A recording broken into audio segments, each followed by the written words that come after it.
السلام علیکم، میرا نام ماجد حسین ہے اور آپ دیکھ رہے ہیں ناولز بائی ماجد۔ میں آج آپ کے لیے ایپیسوڈ 49 کا پارٹ 1 لے کے آیا ہوں اور امید ہے آپ کو یہ ایپیسوڈ اچھی لگے گی۔ تو اگر آپ نے ہمارا چینل سبسکرائب نہیں کیا ہوا تو جلدی سے سبسکرائب کر لیں اور اس ویڈیو کو لائک کر دیں۔ چلتے ہیں کہانی کی طرف۔ زاویار خانزادہ اپنی سیاہ شال کندھوں پر جھٹکتے اپنے بھاری قدموں سے حویلی کے اندر داخل ہوا تھا۔ اس وقت رات کے 12 بج رہے تھے۔ پوری حویلی سناٹوں میں ڈوبی ہوئی تھی۔ وہ اپنی ہلکی گھنی بیڑ انگلیوں سے سہلاتے اپنے کمرے کی طرف تیز تیز قدموں سے بڑھ رہا تھا۔ وہ اپنے کمرے کا دروازہ کھولتے اندر داخل ہوا۔ زاویار خانزادہ ٹھٹک کر رکا تھا۔ وہ زمین پر اچھی طرح اپنے نیچے اور اوپر کمبل دیے اس میں لپٹی سو رہی تھی۔ زاویار خانزادہ نے چپتی نگاہوں سے اس کو دیکھا۔ وہ اتنی سردی میں بیڈ اور صوفے کو چھوڑ کر زمین پر لیٹی سو رہی تھی۔ کمبل کافی بڑا اور گرم تھا۔ اس نے آدھا حصہ زمین پر دیا ہوا تھا، یقیناً باقی آدھا خود پر لپیٹا ہوا تھا۔ اس کے سنہری سلکی بال کمبل سے باہر تکیے پر بکھرے ہوئے تھے۔ زاویار خانزادہ نے اسے سرد نگاہوں سے دیکھتے کمرے میں رکھے آرام دہ صوفے اور زمین پر راؤنڈ شیپ میں بچھے نرم فر والے قالین کی طرف نگاہیں دوڑائی۔ اس کا ان سب کو چھوڑ کر زمین پر لیٹنا سمجھ نہیں آیا تھا۔ زاویار خانزادہ نے ڈریسنگ مرر کی طرف بڑھتے اپنی ریسٹ واچ اتار کر ڈریسنگ ٹیبل پر پٹکی۔ وہ اپنے چہرے پر اپنا ہاتھ پھیرتے اپنے مغرورانہ نقوش مرر میں گاڑے ہوئے تھا۔ اپنی شرٹ کے بٹن کھولتے وہ بھاری قدموں سے واش روم کی طرف بڑھا۔ تھوڑی دیر بعد وہ واش روم سے فریش ہو کر سفید ٹراؤزر پر سیاہ ہاف سلیو ٹی شرٹ پہن کر باہر آیا۔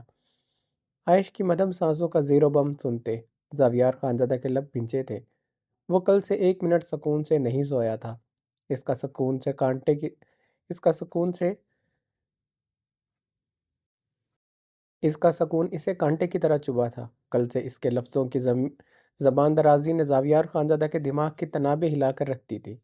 رہی سہی کسر ڈیرے کے کمرے کے تکیے نے پوری کر دی تھی، جس سے لپٹ کر اسے عائش کے وجود کی گرمی زیادہ ہی یاد آئی تھی۔ وہ غصے اور جلاہٹ سے کئی مرتبہ وہ تکیہ اٹک کر پٹکنے کے ساتھ لپٹتے اپنے حواس پر قابو پانے کی ناکام کوشش کر رہا تھا۔ ابھی بھی وہ اسے دہکتی نگاہوں سے دیکھتے اپنے اندر اٹھتے اشتعال پر قابو پا رہا تھا۔ ونی میں آئی ہوئی عورت جس کے تنکے کی برابر اس کے نزدیک کوئی حیثیت نہیں تھی، اس کے بغیر ایک رات زاویار خانزادہ کے لیے گزارنا مشکل ہو گیا تھا۔ اتنے کمزور نفس کا وہ مالک ہرگز نہیں تھا کہ ایک عورت، وہ بھی ونی میں آئی ہوئی عورت، رات بھر اس کے حواسوں پر سوار رہے۔ وہ اس کے نکاح میں آئی ہوئی عورت تھی، اس کے پور پور پر حق رکھتا تھا۔ وہ اس سے اپنی جوانی کے پرزور جائز تقاضے پورے کرتا رہا تھا۔ وہ صرف اس کی اور اس کی ضروریات کا سامان تھی، اور یہی اس کی سزا بھی تھی کہ وہ دن رات اسے میسر رہے۔ مگر جب میسر نہ ہو تب اس جیسی عورت کی کوئی وقیت، کوئی حیثیت نہیں ہونی چاہیے تھی کہ وہ سردار زاویار خانزادہ کے حواسوں پر سوار رہے۔ وہ سلگتی نگاہوں سے اسے دیکھتے اس کی طرف بڑھا۔ عائش کے قریب پنجوں کے بل بیٹھتے ہوئے زاویار خانزادہ نے کمبل اس کے وجود سے ایک جھٹکے سے اتارا۔ وہ سی گرین کلر کے سمپل سی ویلوٹ کی کافی سٹائلش سی فراک میں ملبوس گہری نیند سو رہی تھی۔ وہ فراک اچھا خاصا فٹنگ میں تھا، جس میں سے اس کے نشیب و فراز کندن کی طرح دھمک رہے تھے، جس میں سے اس کے دو آتشہ بدن کی ساخت کافی نمایاں ہو رہی تھی۔ زاویار خانزادہ چہرے پر ہاتھ پھیرتے اس کے قیامت خیز بدن کی گہری نگاہوں سے معائنہ کر رہا تھا۔ وہ کافی بار اس کے وجود کی گہرائیوں اور حق استحقاق سے معائنہ کر چکا تھا، مگر اس کے سوتے میں وہ پہلی بار اسے دیکھ رہا تھا۔ وہ یہ لباس بھی اس کے بدن پر پہلی بار دیکھ رہا تھا، جو اس کے بدن کے ساتھ چپکا ہوا تھا۔ وہ بے حد خوبصورت تھی۔ اس کا لہروں سا بدن کھاتا قیامت خیز تھا۔ زاویار خانزادہ سلگتے ہوئے اس کے وجود کی رعنائیوں پر شعلہ بار نگاہیں جمائے ہوئے تھا۔ وہ اس کے اچھے کھانے، اچھے لباس پر پابندی لگا چکا تھا۔ جس طرح کے ملازمائیں کپڑے پہنتی تھی، اس طرح کے کپڑے اس نے گل رانا سے عائش کے لیے بنوانے کو کہا تھا، مگر ان میں سے آج تک کسی ڈریس کو اس نے نہیں پہنا تھا۔ وہ یہ ڈریسز شاید اپنے ساتھ لائی تھی۔ زاویار خانزادہ کو اس کے فٹنگ والے اس طرح کے کپڑے اس کے بدن پر بری طرح چبھ رہے تھے۔ عائش کو عادت نہیں تھی ادھر کی عورتوں کی طرح خود کو اچھی طرح کور کر کے رکھے۔ وہ شال اوڑھتی تھی، مگر زیادہ تر وہ ایک کندھے پر لہرا رہی ہوتی تھی۔ بختاورا جس طرح اسے چھو رہی تھی، وہ یاد آتے زاویار خانزادہ کی پیشانی کی شکنیں گہری ہوئی تھی، مٹھیاں بھیجی تھی۔ جتنا خوبصورت عائش کا بدن تھا، بختاورا نے صرف عائش کو جھوٹا دکھانے کے لیے نہیں چھوا تھا۔ یقیناً وہ عورت ہوتے ہوئے بھی اسے چھوئے بغیر نہیں رہ سکی تھی۔ اتنی خوبصورت عورت پر مرد تو کیا عورت کا بھی دل آ سکتا تھا۔ اپنی بیوی کی خوبصورتی سے وہ واقف تھا۔ بختاورہ کو 4 دن بھوکا رکھ کر بھی زاویار خانزادہ چین سے نہیں آیا بختاورہ کو 4 دن بھوکا رکھ کر بھی زاویار خانزادہ کو چین نہیں آ رہا تھا۔ ملازمہ کے ہاتھ اس نے بختاورہ کے لیے اچھے خاصے ہاتھ زخمی کروا دیے تھے، جس سے اس نے عاشق کے حساس حصوں کو چھوا تھا۔ زاویار خانزادہ کی نگاہیں اس کے بدن سے ہوتے اس کے خوبصورت نقوش پر جا ٹھہری۔ اس کا گلابی گال نیلا ہو رہا تھا، جہاں اس نے پوری قوت سے 2 تھپڑ لگائے تھے۔ وہ اس کے نیلے گال کو دیکھتے جبڑے بھینچ گیا تھا۔ وہ کوشش کرتا تھا اس پر ہاتھ کم سے کم اٹھائے، مگر اس کا ذرا سا بولنا اسے مشتعل کر کے رکھ گیا تھا۔ وہ اپنا ہاتھ روک نہیں سکا تھا۔ وہ ارتضیٰ خان کے قاتل کی بہن تھی، تب اس عورت کے ساتھ یہی تعلق رہتا تھا۔ اس کی دبی دبی سسکیاں، اس کے آنسو اس کے جلتے دل کو سکون دیتے تھے۔ زاویار خانزادہ کبھی بھی ارتضیٰ خان کی قاتل کی بہن کے لیے دل نرم نہیں کر سکتا تھا۔ جس دن وہ آذان ملک کو بے رحم موت دے دیتا، اس دن وہ اس کی بہن کو آزاد کرتے خود بحفاظت اس کے بنگلے چھوڑ آنے کا ارادہ رکھتا تھا۔ اس نازک وجود کو تو اس کا شکر گزار ہونا چاہیے تھا، جو وہ اس کی حویلی اس کی پناہوں میں ابھی تک سانس لے رہی تھی، ورنہ جس طرح وہ ارتضیٰ خان کی یاد میں دن رات مرتا تھا، وہ اس کی سانسیں لمحوں میں گھوٹ دیتا۔ کوئی اس سے پوچھنے کا کوئی حق نہیں رکھتا تھا۔ وہ اس کی سانسوں تک کا اب مالک تھا۔ خون بہا میں آئی ہوئی عورت کی یہی حیثیت ہوتی تھی، جو اس کی تھی، اور تب تک رہنی تھی جب تک وہ اس کے نکاح میں رہتی۔ زاویار خانزادہ دہکتی نگاہوں سے اس کے چہرے پر نگاہیں گاڑے مسلسل سوچ رہا تھا۔ سنہری رنگت، تیکھی چھوٹی سی ناک، کٹاؤ دار گلابی ہونٹ، بے حد گنہری پلکیں جو اس کی نیلی آنکھوں کو مزید خوبصورت بناتی تھی، گلابی ابرے گال جن میں زیادہ تر زردیاں اترتے دیکھتا تھا، مگر ابھی ابھرے ہوئے گالوں پر سرخی کی حدت شامل تھی۔ اس کا چہرہ بے تحاشا سرخ ہو رہا تھا، صاف معلوم ہو رہا تھا وہ بخار میں جل رہی ہے۔ چہرہ بخار کے تمازت سے شدید سرخ ہو رہا تھا۔ زاویار خانزادہ نے ہاتھ بڑھا کر اس کے چہرے کو چھوا۔ اسے لگا جیسے اس کے ہاتھ نے کسی آگ کی بھٹی کو چھو لیا ہو۔ وہ بخار کی تمازت سے بری طرح جل رہی تھی۔ زاویار خانزادہ نے جھکتے ہوئے اسے اپنی باہوں میں بڑھتے گود میں اٹھایا۔ وہ شاید نیم بے ہوشی میں تھی، اس لیے اس کے گود میں اٹھانے پر بھی اس نے آنکھیں نہیں کھولی تھی۔ وہ اس کی باہوں میں بالکل ہی ہوش و خود سے بیگانہ تھی۔ وہ اسے لیے بھاری قدموں سے واش روم میں داخل ہوا۔ وہ اسے بے دردی سے واش روم کے بڑے سے راؤنڈ شیپ بنے ٹھنڈے پانی سے بھرے ٹب میں پھینک گیا تھا۔ عائشہ کا نازک بے ہوش وجود باتھ ٹب کے پانی میں اترا تھا۔ وہ ٹھنڈے پانی سے اسی لمحے خوفزدہ ہوتے بری طرح چیختے آنکھیں کھول چکی تھی۔ خود کو باتھ ٹب میں دیکھ کر اس کی نیلی آنکھوں میں خوف اور پریشانی پھیلی تھی۔ وہ ٹھٹرتے ہوئے اپنی نیلی آنکھوں کو پھیلائے پانی کو دیکھتے ہڑبڑاتے ہوئے کھڑی ہوئی۔ وہ مکمل ہوش میں آ چکی تھی۔ زاویار خانزادہ منہ پر ہاتھ پھیرتے گہری نگاہوں سے اسے دیکھ رہا تھا۔ بخار کی وجہ سے وہ نیم بے ہوش ہونے کی وجہ سے وہ شاید ابھی تک مکمل حواس میں نہیں آئی تھی۔ وہ خوفزدہ نگاہوں سے کانپتے ادھر ادھر دیکھ رہی تھی۔ زاویار پر نگاہ پڑتے وہ بدحواس ہوتے کئی قدم پیچھے کی جانب بڑھتے باتھ ٹب میں بری طرح گرتے پانی کا حصہ بنی۔ وہ اب گہری سانس لیتے باتھ ٹب کے پانی میں بیٹھے کانپتے ہوئے سمندر سے بھی گہرے نیلی آنکھوں سے اسے دیکھ رہی تھی۔ تمہارا بخار اتارنے کے لیے یہ کرنا ضروری تھا۔ وہ باتھ ٹب کے کنارے پر اپنا پاؤں رکھتے اس پر جھکتے، اس کی ٹھوڑی کو نرمی سے جکڑے اس کی نیلی بھیگی آنکھوں میں دیکھتا، اس کی نیلی بھیگی آنکھوں میں اپنی سرد آنکھیں گاڑ گیا تھا۔ زاویار خانزادہ کی سرد سرخ آنکھوں سے اس کے بخار سے کپکپاتے وجود پر مزید کپکپی طاری ہوئی تھی۔ اس کا بھاری ہاتھ یاد آیا تھا۔ گال مزید جلنے لگا۔ وہ ہچکیاں لیتے اپنا کپکپاتا ہاتھ گال پر رکھ گئی تھی۔ زاویار خانزادہ نے بغور اس کی حرکت کو دیکھا۔ یقیناً اس ٹھنڈے پانی سے تمہیں بخار اتر جائے گا، اور کل کے میرے اٹھے ہوئے ہاتھ نے تمہارے دماغ کا بھی اچھا خاصا حالت درست کر دی ہوگی۔ وہ اس کی نیلی آنکھوں میں اپنی آنکھیں گاڑے تمسخراتی انداز میں مسکرایا۔ عائشہ سے بھیگی خوفزدہ نگاہوں سے دیکھتے سردی کی شدت سے بری طرح کانپ رہی تھی۔ بخار نے اسے بے حال کر دیا تھا۔ اس کا نازک وجود اس وقت زاویار خانزادہ کی سختی برداشت کرنے کا متحمل نہیں ہو سکتا تھا، اس لیے وہ بھیگی خوفزدہ خالی نگاہوں سے اسے دیکھ رہی تھی۔ بخار نہ بھی اترا ہوا تو دماغ اچھا خاصا درست ہو چکا ہوگا تمہارا۔ اگر نہیں ہوا تو آج رات کر دوں گا، اس لیے 2 سیکنڈ میں کمرے میں آؤ۔ زاویار خانزادہ سرد لہجے میں بولتا واش روم سے نکل گیا تھا۔ عائشہ نے آنکھیں میچ کر کرب سے سسکی بھری۔ دوسرے لمحے وہ باتھ ٹب سے اٹھتے بے دردی سے اپنی نیلی آنکھیں ہتھیلیوں سے رگڑ گئی تھی۔ وہ اپنی کپکپاہٹ پر قابو پاتے باتھ ٹب سے باہر آتے واش روم سے نکلتے کمرے میں آئی۔ وہ بیڈ گراؤنڈ کے ساتھ ٹیک لگائے سگریٹ لبوں میں دبائے ہوئے تھا۔ عائش چھوٹے چھوٹے قدم اٹھاتے اس کے سامنے آ کر کھڑی ہو گئی۔ زاویار خانزادہ نے گہری نگاہ اس پر ڈالی۔ فراک مکمل بھیگا ہونے کی وجہ سے مزید اس کے بدن کے ساتھ چپک گیا تھا۔ سنہری بال گیلے ہو کر اس کی لٹیں اس کے عارض کے ساتھ چپکی ہوئی تھی۔ وہ اس کے سامنے کھڑا بہت وہ اس کے سامنے کھڑی بہت بری طرح کانپ رہی تھی۔ پاس آؤ۔ زاویار خانزادہ کے سخت لہجے میں دیے گئے حکم پر عائش نے اسے ملتجی بھیگی نگاہوں سے دیکھا۔ زاویار خانزادہ اس کی بھیگی نگاہوں سے دیکھنے پر گہرا مسکراتے سگریٹ کا کش لگا گیا تھا۔ پاس آؤ۔ وہ سگریٹ کی کش لیتے حکمیہ لہجے میں بولا۔ لہجہ پہلے سے بہت تحکم بھرا اور سخت تھا۔ عائش نے اسے زخمی نگاہوں سے دیکھتے چھوٹے چھوٹے قدم بڑھاتے اس کی طرف دیکھا۔ وہ اس کے قریب آ کر رک گئی تھی۔ اب وہ اس کے اتنے قریب تھی کہ وہ ہاتھ بڑھا کر اسے خود کے ساتھ لپٹا سکتا تھا۔ عائش اس کے قریب کھڑے ہوتے نگاہیں چکائے کھڑی تھی۔ زاویار خانزادہ سگریٹ کا کش لیتے اس کی جھکی نگاہیں اس کے لرزتے بدن پر گہری نگاہیں گاڑے ہوئے تھا۔ پیر دباؤ میرے۔ زاویار خانزادہ کے حکم پر اس نے نگاہیں اٹھائے سے دیکھا۔ کیا ہوا؟ کوئی مسئلہ ہے کیا؟ زاویار خانزادہ اسے کلائی سے کھینچتے اپنے قریب کرتے اپنے سینے پر گرا گیا تھا۔ وہ اس کے چوڑے سینے سے لپٹے کانپتے ہوئے اس کی بھیگی آنکھوں میں اپنی نیلی آنکھیں گاڑے سسکی لے گئی تھی۔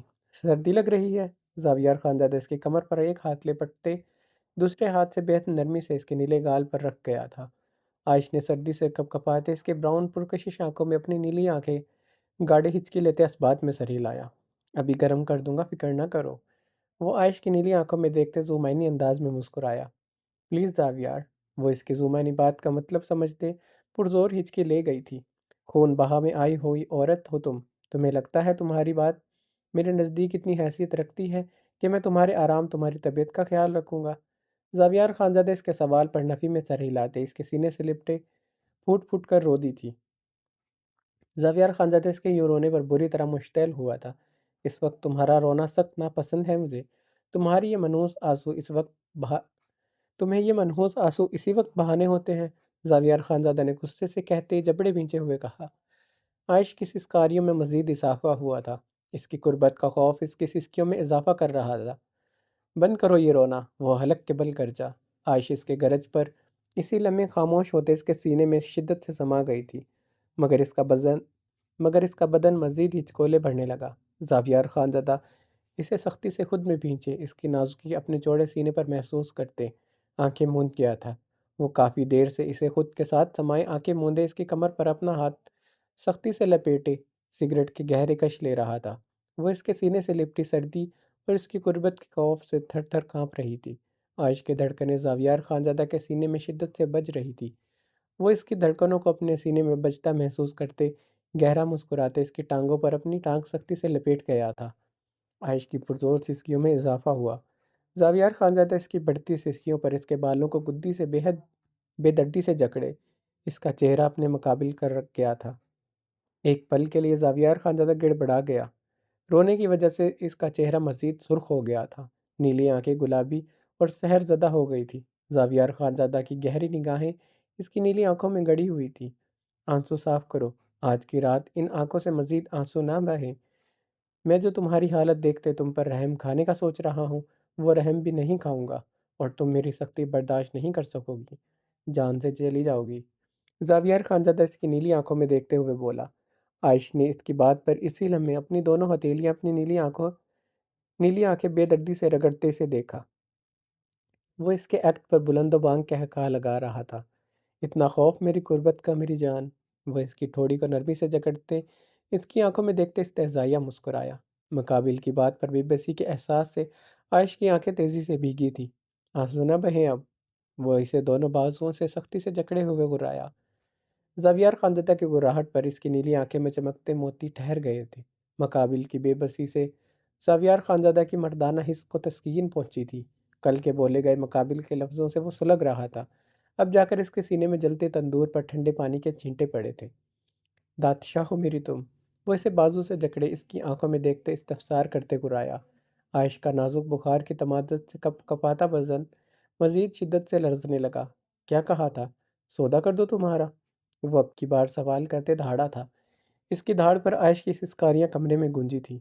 سردار زاویار خانزادہ ہوں میں، تم جیسوں کو چونٹیوں کی طرح مسل کر رکھ دیتا ہوں۔ آئندہ ایسی بکواس کی تمہیں زندہ زمین میں گاڑ دوں گا۔ جب تک میرے نکاح میں ہو، میری عزت ہو تمہارے وجود پر کسی عورت تک کا سایہ میں برداشت نہیں کروں گا۔ جب تمہیں آزاد کروں گا تب کرنا یہ بکواس، جب تمہیں تمہارے باپ کے بنگلے میں چھوڑ آؤں گا۔ وہ اسے گراتے ہوئے خود سے دور بے دردی سے بیڈ پر دھکیل گیا تھا۔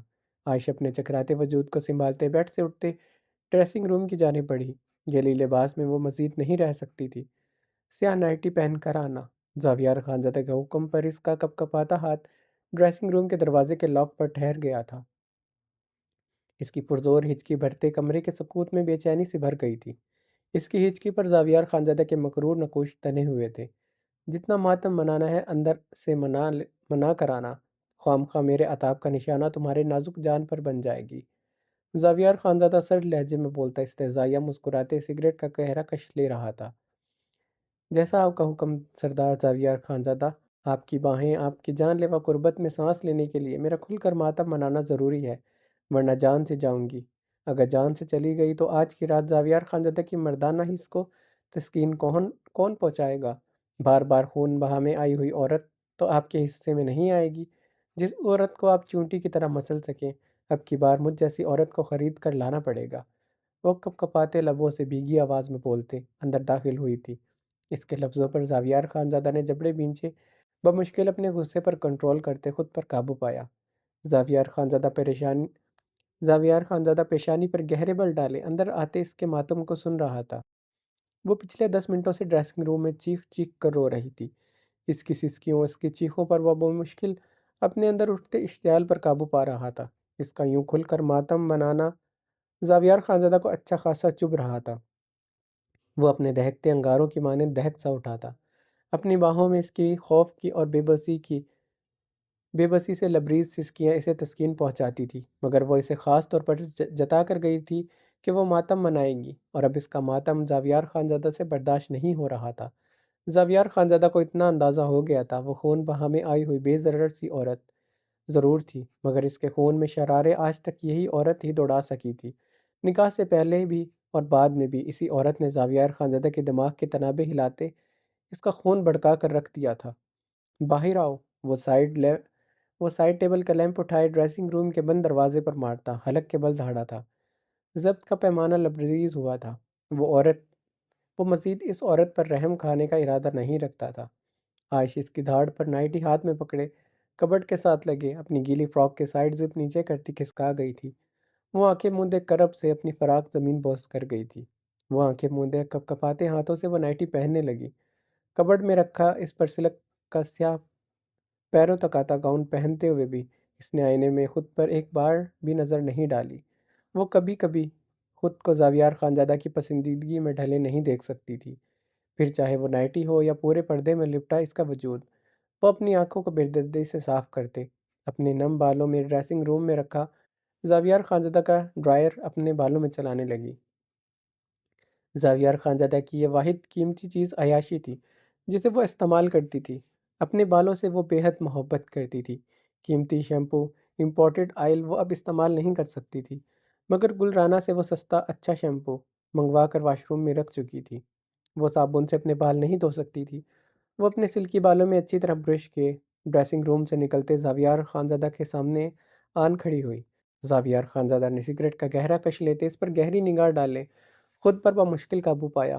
وہ اسے اپنے سینے میں بھینچنے کے لیے بے چین ہوا تھا۔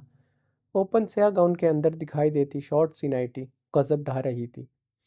اس میں اس کا دو آتشہ بدن قیامت ڈھاتے زاویار خانزادہ کو اس کی قربت کے لیے مزید بے چین کر رہا تھا۔ پاؤں دباؤ میرے، وہ ایش ٹرے میں سگریٹ مسلتے خود پر قابو پاتے بولا۔ آواز بھاری اور خمار آلودہ تھی۔ عائشہ اپنے گاؤن کی ڈوریاں اچھی طرح پیٹ سے باندھتے آہستگی سے چلتے اس کے قدموں کے قریب بیڈ پر بیٹھ گئی۔ زاویار خانزادہ اپنے سفید پیر اس کی گود میں رکھ گیا تھا۔ وہ اپنے گرم کپکپاتے ہاتھوں سے اس کے پیر دبانے لگی۔ زاویار خانزادہ اپنے ٹھنڈے پیر پر اس کے گرم ہاتھوں کا لمس محسوس کرتے بے چین سا ہوا تھا۔ وہ کراؤن کے ساتھ ٹیک لگائے اس پر گہری نگاہیں گاڑے ہوئے تھا۔ اس کا چہرہ شدید سرخ تھا، نیلی آنکھوں سے اب جھرنا نہیں بہہ رہا تھا، نہ پرسوز ہچکیاں لبوں سے برآمد ہو رہی تھی۔ وہ ہچکولے لیتے وجود کے ساتھ اس کے پیروں کو دبا رہی تھی۔ نیچے کیوں سو رہی تھی؟ وہ سگریٹ کا گہرا کش لیتے سوال کر گیا تھا۔ اسے اپنے سوالوں سے زیادہ مقابل کے جوابوں میں دلچسپی ہوتی تھی۔ سوال دلچسپ نہیں ہوتے تھے، جواب ہوتے تھے۔ بیڈ کانٹوں کی طرح چپتا ہے، وہ اپنے کپکپاتے ہاتھوں سے اس کے پیروں کو نرمی سے دباتے مدھم لہجے میں بولی۔ اس کے نرم بے حد گرم ہاتھ زاویار خانزادہ کو اپنے پیر پر سرسراتے محسوس ہو رہے تھے۔ اس میں اتنی جان نہیں تھی، وہ ذرا سا بھی زور لگا سکتی۔ وہ اس کے کپکپاتے بدن سے خوب عیاں تھا۔ خوب، وہ ہنکارا بھرتے ہوئے مسکرایا۔ صوفہ بھی چبھتا ہے کیا؟ وہ اسے گہری گرم نگاہوں سے دیکھتے ہوئے پھر سے سوال کر گیا تھا۔ ہر وہ جگہ جہاں کسی بھی انسان کو روندا جائے، اس کی تذلیل کی جائے، وہ اس سے پھولوں کی سیج کی طرح لگ سکتی ہے کیا؟ خون بہہ میں آئی ہوئی عورت ہوں، مگر ہوں تو عورت نہ، وہ جواباً سوال کرتے زخمی سا مسکراتے اس کی آنکھوں میں اپنی آنکھیں گاڑ گئی تھی۔ یعنی اس کمرے کا بیڈ، صوفہ، زمین پر بچھی گرم کارپیٹ تمہیں چبھتی ہے؟ وہ سگریٹ کا گہرا کش لیتے اس کے جواب پر محظوظ ہوتے گہرا مسکرایا تھا۔ وہ خاموشی سے اس کے سفید پیروں کو دبانے لگی۔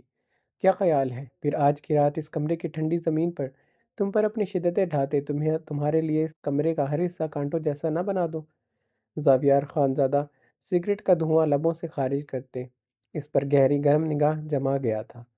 زاویار خانزادہ کی بات پر وہ اسی لمحے زرد ہوئی تھی۔ وہ بخار میں اس کے گالوں پر زردی اترتے دیکھ گہرا مسکرایا۔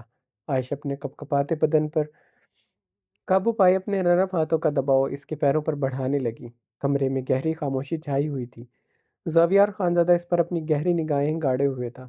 اس کی گرم نگاہیں اب اس کی گندم کی ڈالیوں جیسی سنہری بالوں پر تھی۔ ہر وقت بال کھلے کیوں رکھتی ہو؟ لگتا ہے تمہیں اپنے بالوں سے بے حد محبت ہے۔ زاویار خانزادہ نے اس کے سلکی بالوں کو گہری نگاہوں سے دیکھتے سوال کیا۔ اس نے بہت کم اس کے بال الجھے بکھرے دیکھے تھے۔ قربت کے لمحات میں جب وہ اس کے بالوں کو بے دردی سے چھوتا تھا، اسی لمحے اس کی آنکھیں بھل بھل آنسو بہنا شروع کر دیتی تھی۔ وہ اپنے بالوں کو لے کر بے حد حساس تھی۔ وہ سمجھ گیا تھا۔ زاویار خانزادہ کے سوال پر اس کے نرم گرم ہاتھ اس کے پیروں پر سرسراتے رک گئے تھے۔ مجھے اپنے بالوں سے بے حد نفرت ہے، وہ سپاٹ انداز میں بولتے اس کے پیروں کو پھر سے دبانے لگ گئی۔ عائش کے جواب پر زاویار خانزادہ کا بلند و بانگ کہا گونجا۔ عائش ملک کی نفرت کافی جان لیوا ہے۔ اگر نفرت ایسی ہے تو پھر محبت کیسی ہوگی؟ وہ اس کے سلکی چمکتے بالوں کو دیکھتے طنزیہ گویا ہوتے سوالیہ انداز میں آئیبرو اچکا گیا تھا۔ محبت کا پتہ نہیں، مگر نفرت میری واقعی میں ہی جان لیوا ہے، وہ سنجیدگی سے بولتی زاویار خانزادہ کی آنکھوں میں اپنی نیلی آنکھیں گاڑے ہوئے تھی۔ اور عائش ملک کی جان لیوا نفرت زاویار خانزادہ ہے۔ وہ گہرا مسکراتے اس کو دیکھنے کے انداز پر محظوظ ہوتے ہاتھ بڑھائے سے کلائی سے جکڑے اپنی طرف کھینچتے خود کے ساتھ لپٹا گیا تھا۔ عائش اس کے چوڑے سینے کا حصہ بنے اس کے سینے میں سمائی تھی۔ زاویار خانزادہ گرم کمبل میں اسے اچھی طرح کور کرتے اپنے سینے کے ساتھ شدت سے لپٹا گیا تھا۔ اس کا کپ کپاتا بدن پر آخرکار اسے رحم ہی آ گیا تھا۔ وہ اس کے سینے کے ساتھ لگی سردی کی شدت سے بری طرح کانپ رہی تھی۔ زاویار خانزادہ مزید سختی میں اسے خود کے ساتھ بھینچے اس کے اوپر اچھی طرح کمبل لیے کمبل میں غروب ہو گیا۔ وہ اس کے بدن پر ہاتھ پھیرتے اسے شدت سے اپنے سینے سے لپٹائے اپنے بدن کی گرمی سے پہنچانے لگا۔ عائش زاویار خانزادہ عائش زاویار خانزادہ کی شرٹ مٹھیوں میں جکڑے اس کی سرخ و سفید گردن پر اپنی گرم سانسیں بکھیر رہی تھی۔ بخار اور سردی کی حدت سے وہ بے حال ہو رہی تھی۔ اس کے تپتے بدن کو حدت کی ضرورت تھی۔ وہ عائش کے گرم وجود کو خود میں بھینچے کمبل میں غروب تھا۔ کچھ ہی لمحوں میں زاویار خانزادہ پسینے میں ڈوبا ہوا تھا۔ وہ اس کے بدن کی گرمی خود میں ابزرو نہیں کر سکا تھا۔ زاویار خانزادہ کی حالت بری ہوئی تھی۔ یہی ایک واحد عورت تھی۔ زاویار خانزادہ جیسے مضبوط انسان کا بدن کپ کپاتے اس کی رگوں میں دوڑتا خون بائلنگ پوائنٹ پر لا سکتی تھی، اور وہ لے آئی تھی۔ وہ کمبل اپنے چہرے سے ہٹائے گہرے سانس لیتا اسے مزید شدت سے خود کے ساتھ لپٹا گیا تھا۔ جتنی شدت سے وہ اس کے ساتھ محسوس کر رہا تھا، اس کا کپ کپاتا نازک بدن فی الوقت زاویار خانزادہ کی شدتیں سہنے کا متحمل نہیں ہو سکتا تھا۔ زاویار خانزادہ نے گہری گرم سانس لیتے کمبل کے اندر کمبل کے اندر لپٹے وجود کے کمر پر ہاتھ پھیرتے اس کے سلکی بالوں میں نرمی سے انگلیاں پھیری۔ وہ اس کے چہرے سے کمبل ہٹائے اس کے بالوں کو گدی سے نرمی سے دبوچے اس کا چہرہ اپنے مقابل کرتے اس کے جزن و کرب زدہ نیلی آنکھوں میں اپنی آنکھیں گاڑے ہوئے تھا۔ جھوٹ کیوں بولا، تمہیں اپنے بالوں سے نفرت ہے؟ وہ صرف اس کا جواب سننے کے لیے بے چین تھا۔ جانتا تھا اس کا جواب گہرا اور خوب ہوگا۔ جس سے محبت کی وہ سردار زاویار خانزادہ کی ملکیت میں آنے کے بعد مجھ سے چھن گئی۔ ہو سکتا ہے یہاں کا ظالم جابر پتھر دل زاویار خانزادہ یہ جان کر اس کی ملکیت میں خون بہانے آئی ہوئی عورت کے لیے اس کے بال اس کی جان سے زیادہ قیمتی ہیں، کہیں وہ ان بے ضرر بالوں سے اپنی مردانہ حس کو تسکین نہ پہنچانے لگ جائے۔ وہ جزن و منال سے کہتے اس کی آنکھوں میں دیکھتے مدم سا مسکرائی۔ مقابل کے جواب پر زاویار خانزادہ کے لب بھیجے تھے۔ وہ بے دردی سے اس کے بالوں کو دبوچ گیا تھا۔ سردار زاویار خانزادہ سردار زاویار خانزادہ واقعے میں کم ظرف نکلا۔ آج کے بعد میرے بالوں کی کم بختی شروع۔ وہ اپنے بالوں سے اس کی بڑھتی بے درد گرفت پر کراہتے ہوئے آنکھیں میچ کر کرب سے ہنسی تھی۔ زاویار خانزادہ اس کی بات پر سلگتے اس کے سلکی بالوں کو اپنے ہاتھ پر بہت بے دردی سے لپیٹتے غصے سے اس کے بالوں کو مزید جھٹکا دے گیا تھا۔ وہ درد سے کراہتے اس کے سینے سے لپٹے پھوٹ پھوٹ کر رو دی تھی۔ اپنے بالوں کے ساتھ وہ یہ سلوک برداشت نہیں کر سکتی تھی۔ زاویار خانزادہ جھنجھلاتے ہوئے اس کے بال چھوڑ گیا۔ وہ اب اپنی پیشانی 2 انگلیوں سے مسلتے خود پر قابو پانے لگا۔ اس کے رونے میں اضافہ ہو رہا تھا۔ اس کا ایسے رونا زاویار خانزادہ کے رگوں میں دوڑتے خون کو بھڑکا رہا تھا۔ وہ اس کے نازک وجود پر وہ اس کے نازک وجود کو بازو سے جکڑے اپنے سینے سے ایک جھٹکے سے علیحدہ کرتے اسے اپنے پیٹ پر بٹھا گیا تھا۔ Remove your ninety. وہ اسے دونوں بازوؤں سے جکڑے اس کی نیلی آنکھوں میں دیکھتے ہوئے گرایا۔ زاویار، عائش نے سر نفی میں ہلاتے خوف سے ہچکی لی۔ جو کہا ہے وہ کرو ڈیم اٹ، ورنہ میرے غضب سے خود کو بچا نہیں سکو گی۔ وہ غصے سے دھاڑا تھا۔ عائش نے ہچکی لیتے اپنی نیلی آنکھوں میں بے دردی سے رگڑا۔ دوسرے ہی لمحے وہ اپنا گاؤن اتارتے بیڈ پر پھینک چکی تھی۔ اس نے آنکھیں موندے اپنی شارٹ نائٹی اپنے کندھوں سے کھسکائی۔ Open your eyes. وہ اس کی بند آنکھوں کو دیکھتے ہوئے دھاڑا۔ عائش اسی لمحے اپنی آنکھیں کھولتے اپنے کندھے سے شارٹ نائٹی نیچے کھسکاتے ریموو کر گئی تھی۔ وہ اسے بازوؤں سے جکڑے بیڈ پر پٹکتے اس پر مکمل حاوی ہوتے، خود پر اچھی طرح کمبل اوڑھتے اسی لیے کمبل میں غروب ہوا۔ آئندہ میرے کسی بھی حکم سے انکار کیا، مجھ سے زبان درازی کی، اپنے انجام کی ذمہ دار تم خود ہوگی۔ جب تک میرے نگاہ میں ہو خود پر رحم کھاؤ، کیونکہ زاویار خانزادہ تم پر کبھی رحم نہیں کھائے گا۔ وہ اس کے لبوں پر جھکتے اس کی سانسیں گھوٹ گیا تھا۔ عائش کی دھڑکتی سانسوں کو وہ اپنے اندر اتارتے زاویار خانزادہ کی رگوں پہ میں بے چینیاں اتری تھی۔ وہ اپنے بالوں سے ہر پردہ اتارتے وہ اپنے وجود سے ہر پردہ اتارتے اس کی گرم ٹوٹی بکھری سانسوں سے لپٹے اسی لمحے اپنے وجود کا حصہ بنا گیا تھا۔ عائش کی نیلی آنکھوں کے گوشوں سے نکلتے موتی تکیے میں جذب ہونے لگے تھے۔ وہ اس کے لبوں سے لپٹے اپنی جان لیوا شدتیں اس پر ڈھانے لگا۔ وہ لمحہ لمحہ اس میں ڈوبے اس کے مزید گہرائیوں سے لپٹے اسے اپنے وجود میں شدت سے سمانے لگا۔ گرم کمبل میں دونوں کا وجود پسینے سے تر ہو چکا تھا۔ عائش کا نازک وجود سردی سے نہیں اس کی شدتوں سے لرز رہا تھا۔ کمرے میں بے چین سانسوں اور پرسوز ہچکیوں کا رقص بڑھ گیا تھا۔ آریان خانزادہ کی گاڑی اس کے کار پورچ میں آ کر زن سے رکی۔ زرمش نے ہراساں نگاہوں سے مینشن کو دیکھا۔ وہ اپنی طرف کا دروازہ کھولتے تیز تیز قدموں سے جلدی سے داخلی دروازے کی طرف بڑھا۔ زرمش اپنی طرف کا دروازہ کھولتے نیچے اترتے خوفزدہ نگاہوں سے مینشن کو دیکھ رہی تھی۔ اندر آؤ مسز خان، یہاں سے اب تم کہیں نہیں جا سکتی۔ وہ سرد آواز میں بولتے ہوئے رکا۔ زرمش اس کی پکار پر جلدی سے اس کی طرف بھاگتے ہوئے بڑھی۔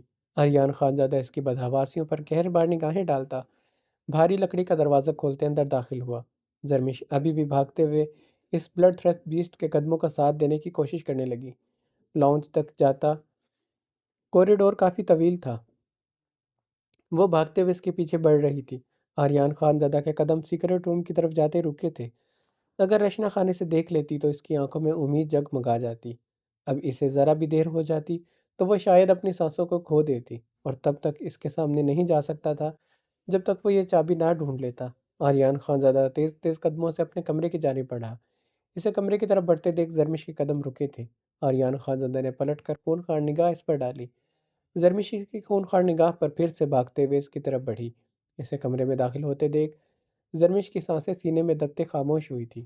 زرمش نے اپنی دھڑکنوں کو مٹھیوں میں جکڑتے اپنی بے ترتیب سانسوں کو درست کرنے کی ناکام کوشش کی۔ دروازہ دھاڑ سے بند ہونے پر وہ بری طرح خوف سے اچھلی تھی۔ دوسرے لمحے وہ بھاگتے ہوئے اس کے کمرے کا دروازہ کھولتے اندر داخل ہوئی۔ آریان خانزادہ ڈریسنگ ٹیبل پر دونوں ہاتھ جمائے جھکے ہوئے مرر میں اپنی سبز آنکھیں گاڑے ہوئے تھا۔ زرمش کمرے کے وسط میں کھڑی مرر میں نظر آتے اس کے عکس پر اپنی ہیزل گرے خوفزدہ نگاہیں جمائے ہوئے تھی۔ ہیزل گرے آنکھیں بار بار اس کے بازو کے پھولتے مسلز پر جا ٹھہری تھی۔ کیوں کیا تم نے ایسا؟ وہ مرر میں نظر آتے اس کے دلہن کے عکس پر اپنی نگاہیں گاڑے ہوئے تھا۔ کیا؟ زرمش پیچھے کی طرف قدم بڑھا گئی تھی۔ وہ اس کے کپ کپاتے لبوں پر کپ کپاتے بدن کو دیکھ بلند و بانگ کہکہا لگا گیا تھا۔ زرمش اس کے کہکہے پر اپنے کانوں پر ہاتھ رکھ گئی تھی۔ وہ اس کے ساتھ بڑھتے اس کی گردن دبوچ گیا تھا۔ اتنی معصوم ہو نہیں جتنی دکھتی ہو مسز خان۔ وہ اس کے نازک گردن پر اپنے ہاتھ کا دباؤ بڑھا گیا تھا۔ بتاؤ کیسے رشنا خان کو بند کیا تھا؟ وہ جے کے گھسیٹتے ہوئے لایا تھا میری بہن کو۔ تم دونوں نے مل کر دھکیلا میری بہن کو اس کمرے میں۔ کب پلان کیا تم نے جے کے ساتھ یہ سب؟ کتنی دیر ٹھہری رات اس کے کمرے میں؟ 1 2 3 4 یا 10 منٹ یا پھر اس سے بھی زیادہ؟ کتنے قریب گئی تھی اس کے؟ بولو، جواب دو۔ وہ اس کی گردن پر دباؤ ڈالتے اسے ایک جھٹکے سے چھوڑ چکا تھا۔ زرمش زمین پر گھٹنوں کے بل گری، کھانستے ہوئے گردن پر ہاتھ رکھ کر اپنی ٹوٹی بکھری سانسوں کو بحال کرنے کی کوشش کرنے لگی۔ جواب دو، کس طرح یہ گھناؤنا شطرنج رچا؟ وہ زمین پر پنجوں کے بل بیٹھے اس کی بھیگی آنکھوں میں دیکھتے خون آشام درندے کی مانند گرایا تھا۔ مما، میں اس رات اس کے کمرے میں صرف کچھ منٹ رکی تھی۔ قسم کھاتی ہوں میں نے رشنا خان کو نہیں دیکھا۔ میں نے صرف جے کے کو چابی دی تھی۔ مجھے نہیں پتا جے کے نے رشنا خان کو ادھر بند کیا۔ زرمش ٹوٹے لفظوں سے بولی تھی۔ تم بہت بڑی جھوٹی ہو مسز خان۔ کب کیا کہنا تمہیں اچھی طرح پتا ہے۔ وہ اس کے ٹوٹے لفظوں کو سنتے کہکہا لگا گیا تھا۔ چلو اٹھو، تمہیں تمہارے منہ دکھائی کا تحفہ دوں۔ وہ زمین سے اٹھتے زرمش کی کلائی سختی سے جکڑ گیا تھا۔ نہ نہ نہیں، مجھے نہیں چاہیے آریان خانزادہ کی کہ ہر بار نگاہ پر اس کے لفظ ٹوٹ ٹوٹ کر حلق میں گھٹے تھے۔ وہ اس کی کلائی جکڑے تیز تیز قدموں سے کمرے سے نکلتا داخلی دروازے کی طرف بڑھا۔ زرمش اس کے ساتھ گھسیٹتی اس کے بے رحم گرفت پر کھنچتی چلی گئی تھی۔ وہ داخلی دروازے پر نکلتا جنگل کی طرف بڑھنے لگا۔ زرمش کی آنکھیں خوف سے پھٹنے کی حد تک کھل گئی تھی۔ وہ سانسیں روک کے اس کے قدم کا ساتھ دیتے بھاگ رہی تھی۔ وہ تیز تیز قدموں سے آگے بڑھتا جا رہا تھا۔ زرمش اس کے چوڑی پشت پر اپنی ہیزل گرے آنکھیں گاڑے بہت تیزی سے بھاگ رہی تھی۔ وہ تھا کہ آگے ہی بڑھتا جا رہا تھا۔ زرمش نے حیرت سے مڑتے بیسمنٹ کی جانب اپنی خوفزدہ نگاہیں دوڑائی۔ وہ اس سے بھی آگے بڑھ گیا تھا۔ وہ بیسمنٹ میں بند کرنے کے لیے اسے نہیں لے جا رہا تھا۔ پھر کہاں لے جا رہا تھا؟ وہ مزید خوفزدہ ہوئی تھی۔ وہ اسے لے کر اب ایک گھاٹی سے نیچے اتر رہا تھا۔ زرمش اس کے ساتھ گھسیٹتی ہوئی نیچے اتر رہی تھی۔ وہ جنگل کے اس حصے میں کبھی نہیں گئی تھی۔ پتہ نہیں وہ اسے کہاں لے جا رہا تھا۔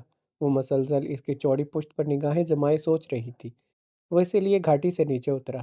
زرمش نے ٹھٹرتے ہوئے گھنے جنگل کی تاریکی اور آسمان کو دیکھا، جہاں سے ہلکی ہلکی بارش برسنا شروع ہو گئی تھی۔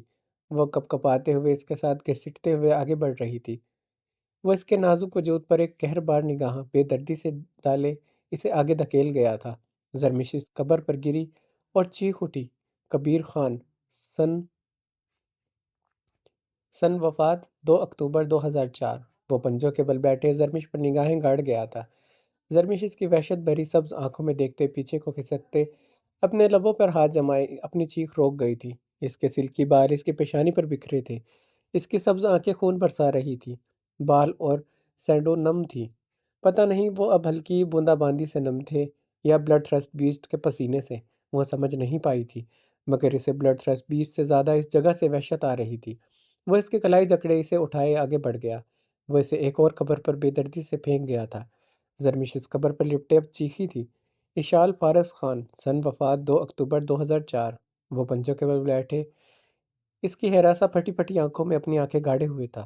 زرمش اپنی سسکیاں دبائے اس قبر سے دور ہوتے پیچھے کو کھسکی۔ گیلی مٹی اس کے لہنگے کو اور ہاتھوں پر لگ چکی تھی۔ آریان خانزادہ سے وحشت برساتی نگاہوں سے دیکھ رہا تھا۔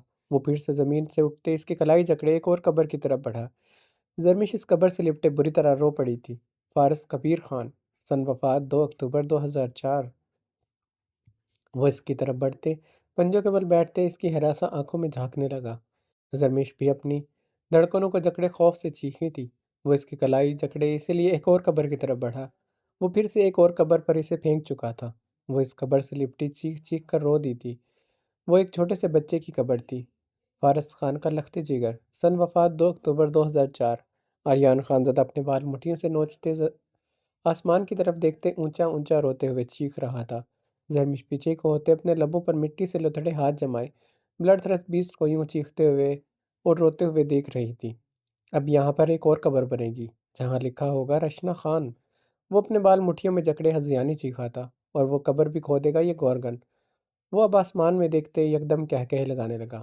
گورگن ہے آریان فارس خان زادہ، جسے آج سے 21 سال پہلے بنایا حکیم خان اور رائنا خان نے، اور آج پھر سے بنائے گی اس کی بیٹی زرمش خان۔ وہ اس کی طرف بڑھتے پنجوں کے بل بیٹھ گیا۔ زرمش پیچھے کو کھسکتے اپنے لبوں پر مٹی والے ہاتھ جمائے۔ با بارش برستے شدت سے بارش برستے شدت اختیار کرتی جا رہی تھی۔ پتہ ہے ایسی ہی بارش ہو رہی تھی جب ان ہاتھوں نے قبر کو کھودا تھا۔ بارش سے شدید نفرت ہے مجھے۔ جب جب بارش ہوگی مجھ سے دور رہنا، ورنہ برستی بارش میں تمہاری قبر کھود ڈالوں گا۔ وہ زرمش کی کلائی جکڑے اس کی آنکھوں میں دیکھتے وحشت برساتے لہجے میں بولا۔ زرمش نے سختی سے ہاتھ جمائے، اس بات میں سر ہلایا۔ مانتا ہوں تم پر ظلم کیا، تمہیں رلایا، خوفزدہ کیا، مگر پھر بھی رشنا خان اس سلوک کی حقدار نہیں تھی۔ وہ بہت معصوم ہے۔ آریان خانزادہ نے اپنی سبز آنکھیں بازو سے رگڑتے بازو سے رگڑی جہاں سے آنسو بہہ رہے تھے۔ ان سب کے مرنے کے بعد رشنا خان پورے 4 دن بھوکی رہی تھی۔ کچن میں پڑے بچے کچے روٹی کے ٹکڑے چباتی لاؤنج پہ آتے روتے ہوئے سو جاتی تھی۔ مام کو کتنے دن ہوش نہیں آیا تھا، اور آریان فارس خانزادہ کتنے دن بھوکا رہا اسے یاد بھی نہیں۔ وہ اس کے قریب ہوتے ہوئے وہ اس کے قریب ہوا تھا۔ زرمش گیلی زمین پر پیچھے کو ہوتے گر گئی۔ وہ اس پر جھکتے اس پر حاوی ہوا۔ زرمش ابھی تک اپنے لبوں پر ہاتھ جمائے ہوئے تھی۔ وہ اس پر اپنا مکمل وزن ڈالے ہوئے تھا۔ بتا دو مجھے، اگر تمہیں چابی کا پتہ ہے۔ وہ اس پر مکمل حاوی ہوتا اس کے بالوں کو گدی سے جکڑے، اس کا چہرہ اوپر کرتے، اس کی آنکھوں میں دیکھتے سرد لہجے میں استفسار کر گیا تھا۔ مجھے نہیں پتا آریان، میں قسم کھاتی ہوں، مجھے نہیں پتا۔ جس کی مرضی قسم لے لو، مجھے نہیں پتا۔ زرمش زرمش سر دائیں بائیں ہلاتے روتے ہوئے بولی۔ آریان خان زادہ اس کو ایک جھٹکے سے چھوڑتے زمین سے اٹھتے کھڑا ہوا۔ اچھی بات ہے تمہیں نہیں پتا چابی کا، میرے ناپاک وجود، ورنہ آریان فارس خان زادہ رشنا کو نکال کر تمہیں اس جگہ پر زندہ درگور کرتا اور اس سیکرٹ روم کے باہر کندہ کرواتا۔ یہاں آریان فارس خان زادہ کا ناپاک وجود دفن ہے۔ وہ اسے قہر بار نگاہوں سے گھورتے خون آشام درندے کی مانند غورایا تھا۔ زرمش خوف سے اپنی سسکیاں روکے اپنی دھڑکنوں کو مٹھیوں میں جکڑ گئی تھی۔ کہ تجھے بہت بری موت دوں گا، ایسی موت دوں گا کہ تیری بوٹی بوٹی بولے گی چابی کہاں ہے۔ وہ آسمان کی طرف دیکھتے درد و کرب سے چیخا تھا۔ زرمش سر نفی میں ہلاتے بری طرح کانپ رہی تھی۔ آریان خانزادہ نے اپنی وحشت بھری سرخ آنکھوں اس پر گاڑی۔ زرمش اسے ہراساں خوفزدہ نگاہوں سے دیکھتے پیچھے کو کھسکنے لگی۔ وہ اس کی طرف بڑھتے اسے دونوں بازوؤں سے جکڑے کھڑا ہوتے اپنے مقابل کر گیا تھا۔ زرمش نے روتے ہوئے سے دیکھتے ہچکی لی۔ بولو، وہ اس کی آنکھوں میں دیکھتے ہوئے چیخا۔ کیا؟ زرمش بھی خوفزدہ ہوتے ہوئے ہذیانی چیخی تھی۔ میں صرف آریان فارس خانزادہ کی ہوں، اب مرتے دم تک اس بلڈ تھرس بیسٹ کی پناہوں سے نہیں بھاگوں گی۔ وہ اس کی آنکھوں میں دیکھتے حلق کے بل دھاڑا۔ میں صرف آریان خان زادہ کی ہوں، اب مرتے دم تک اس بلڈ تھرس بیسٹ کی پناہوں سے نہیں بھاگوں گی۔ وہ ہچکیاں لیتے اسی لمحے ٹوٹے لفظوں سے بولی۔ بنا رکے بولو۔ وہ غرایا تھا۔ میں صرف آریان خانزادہ کی ہوں، اب مرتے دم تک اس بلڈ تھرسٹ بیسٹ کی پناہوں سے نہیں بھاگوں گی۔ وہ بنا رکے روانی سے بولتے ہچکی لے گئی تھی۔ چیخ کر بولو۔ وہ چیخا تھا۔ میں صرف آریان فارس خان زادہ کی ہوں، اب مرتے دم تک اس بلڈ تھرسٹ بیسٹ کی پناہوں سے نہیں بھاگوں گی۔ وہ چیختے ہوئے پھوٹ پھوٹ کر رو دی تھی۔ بولتی رہو۔ وہ اسے دونوں بازوؤں سے جکڑے ایک درخت کے نیچے کر گیا تھا۔ جب تک میں نہ آ جاؤں تم یہاں سے ہلو گی نہیں اور یہی لفظ دہراتی رہو گی۔ نہیں آریان، میں مر جاؤں گی۔ وہ روتے ہوئے اس کے چوڑے سینے سے لپٹی تھی۔ تو مر جاؤ۔ وہ اسے بے دردی سے خود سے دور کرتے درخت کے تنے کے ساتھ دھکیل گیا تھا۔ زرمش پھوٹ پھوٹ کر رو دی تھی۔ بولو۔ وہ دھاڑا تھا۔ میں صرف آریان خانزادہ کی ہوں، اب مرتے دم تک اس بلڈ تھرسٹ بیسٹ کی پناہوں سے نہیں بھاگوں گی۔ وہ آنکھیں میچے روتے ہوئے بولی۔ چیخ چیخ کر بولو۔ وہ حکمیہ لہجے میں کہتا تیز تیز قدموں سے گھاٹی کی طرف بڑھتے اسے آگے بڑھنے لگا۔ میں صرف آریان خانزادہ کی ہوں، اب مرتے دم تک اس بلڈ تھرسٹ بیسٹ کی پناہوں سے نہیں بھاگوں گی۔ وہ چیخ چیخ کر بول رہی تھی۔ آریان خانزادہ اپنے سلکی نمزدہ بالوں میں انگلیاں پھیرتے انہیں دائیں بائیں جھٹکا دیتے برق رفتاری سے بھاگ رہا تھا۔ میں صرف آریان خانزادہ کی ہوں، اب مرتے دم تک اس بلڈ تھرسٹ بیسٹ کی پناہوں سے نہیں بھاگوں گی۔ اس کی آواز اسے سنائی دے رہی تھی۔ یکدم بجلی گرجی۔ اس کی چیخ سنائی دی۔ آریان خانزادہ کے قدم رکے تھے۔ میں صرف آریان خانزادہ کی ہوں، اب مرتے دم تک اس بلڈ تھرسٹ بیسٹ کی پناہوں سے نہیں بھاگوں گی۔ اس کا چیخ کر بولنا سنائی دیا تھا۔ وہ گہرے سانس لیتا اس کے لفظ سن رہا تھا۔ بارش تیز ہوتی جا رہی تھی۔ وہ کھڑا اس کی چیخیں سن رہا تھا۔ وہ یکدم پلٹتے اس کی طرف بھاگنے لگا۔ میں صرف آریان خان زادہ کی ہوں اور مرتے دم تک اس بلڈ تھرس بیس کی پناہوں سے نہیں بھاگوں گی۔ اس کے لفظوں کی گونج اسے قریب سے سنائی دینے لگی۔ وہ بھاگتے ہوئے اس کی طرف تیزی سے بڑھ رہا تھا۔ بجلی پھر سے کڑکی۔ وہ پھر سے حلق کے بل چیخی تھی۔ آریان خان زادہ اس کے قدموں میں تیزی آئی۔ میں صرف آریان خان زادہ کی ہوں، اب مرتے دم تک اس بلڈ تھرس بیس کی پناہوں سے نہیں بھاگوں گی۔ وہ ہچکیوں سے بول رہی تھی۔ آریان خان زادہ اس کے پاس آتا رک گیا۔ وہ گہرے سانس لیتے اسے سب وحشت برساتی آنکھوں سے دیکھ رہا تھا۔ میں صرف آریان خان زادہ کی ہوں، اب مرتے دم تک اس بلڈ تھرس بیس کی پناہوں سے نہیں بھاگوں گی۔ وہ آنکھیں نیچے تھر تھر کانپتے ہچکیوں سے روتے ہوئے بولتی جا رہی تھی۔ وہ اس کی طرف بڑھتے اس کے کپ کپاتے وجود کو گود میں اٹھائے، زرمش نے آنکھیں کھولتے اس کی سینڈوں مٹھیوں میں جکڑتے بے یقینی سے دیکھتے ہچکی لی تھی۔ بولتی رہو۔ وہ اس کی آنکھوں میں دیکھتے نرمی سے بولا، میں صرف آریان خان زادہ کی ہوں، اب مرتے دم تک اس بلڈ تھرس بیس کے پناہوں سے نہیں بھاگوں گی۔ زرمش نے اس کی سینڈوں جکڑتے ہچکی لیتے اس کی سبز آنکھوں میں دیکھتے ہوئے کہا۔ وہ اسے گود میں اٹھائے تیز تیز قدموں سے گھاٹی کی طرف بڑھنے لگا۔ میں صرف آریان خان زادہ کی ہوں، اب مرتے دم تک اس بلڈ تھرس بیس کی پناہوں سے نہیں بھاگوں گی۔ وہ اس کی سینڈوں مٹھیوں میں جکڑتے اسے دیکھتے ہچکیوں سے بولتی جا رہی تھی۔ آریان خان زادہ تیز تیز قدموں سے جنگل میں بڑھنے لگا۔ وہ اپنے لفظ دہراتی جا رہی تھی۔ وہ طویل ترین جنگل سے اسے گود میں اٹھائے سپاٹ انداز میں آگے بڑھ رہا تھا۔ وہ اسی لیے مینشن کے اندر داخل ہوا۔ میں آر... میں صرف آریان خان زادہ کی ہوں، اب مرتے دم تک اس بلڈ تھرس بیس کی پناہوں سے نہیں بھاگوں گی۔ وہ اب بھی بول رہی تھی۔ آری سے گود میں لیے لاؤنچ میں گود سے اتارا۔ وہ اب انگیٹھی کی طرف بڑھتے پنجوں کے بل بیٹھتے لکڑیاں جلا رہا تھا۔ میں صرف آریان خان زادہ کی ہوں، اب مرتے دم تک اس بلڈ تھرس بیسٹ کی پناہوں سے نہیں بھاگوں گی۔ زرمش کھڑی ہوئی سردی سے کپکپاتے ہوئے اسے دیکھتے مسلسل ہچکیوں سے بول رہی تھی۔ آریان خان زادہ آتش دان جلائے کھڑا ہوا تھا۔ جب تک میں نہیں آ جاتا تم یہاں سے ہلوگی نہیں، یہ لفظ دہراتی جاؤ۔ ہر طرف کیمرے لگے ہیں، اگر تم ایک لمحے کے لیے رکی واپس آ کر بہت بری سزا دوں گا۔ وہ اس کی طرف دیکھتے سرد لہجے میں بولا۔ زرمش روتے ہوئے اس بات میں سر ہلائے آنکھیں میچ گئی تھی۔ میں صرف آریان خان زادہ کی ہوں اور مرتے دم تک اس بلڈ تھرس بیس کی پناہوں سے نہیں بھاگوں گی۔ وہ پھر سے ان لفظوں کی مالا جپ رہی تھی۔ آریان خان زادہ تیزی سے داخلی دروازے کی طرف بڑھتے باہر آیا۔ فون رنگنگ پر اس نے فون اٹھائے کان سے لگایا۔ What are what are you seeing, how is possible? وہ فون پر ملنے والی خبر پر حلق کے بل چیخا تھا۔ دوسرے لمحے وہ پاگلوں کی طرح بھاگتے اپنی گاڑی میں بیٹھتے گاڑی سٹارٹ کر گیا تھا۔ یہاں پر ایپیسوڈ 49 کا پارٹ 1 ختم ہوتا ہے۔ اگر آپ چاہتے ہیں کہ میں ایپیسوڈ 49 کا پارٹ 2 جلدی لے کے آؤں تو جلدی سے ہمارے چینل کو سبسکرائب کر دیں، ویڈیو کو لائک کر دیں اور اپنا بہت سارا خیال رکھیے گا۔ ملتے ہیں اگلی قسط میں۔ اللہ حافظ۔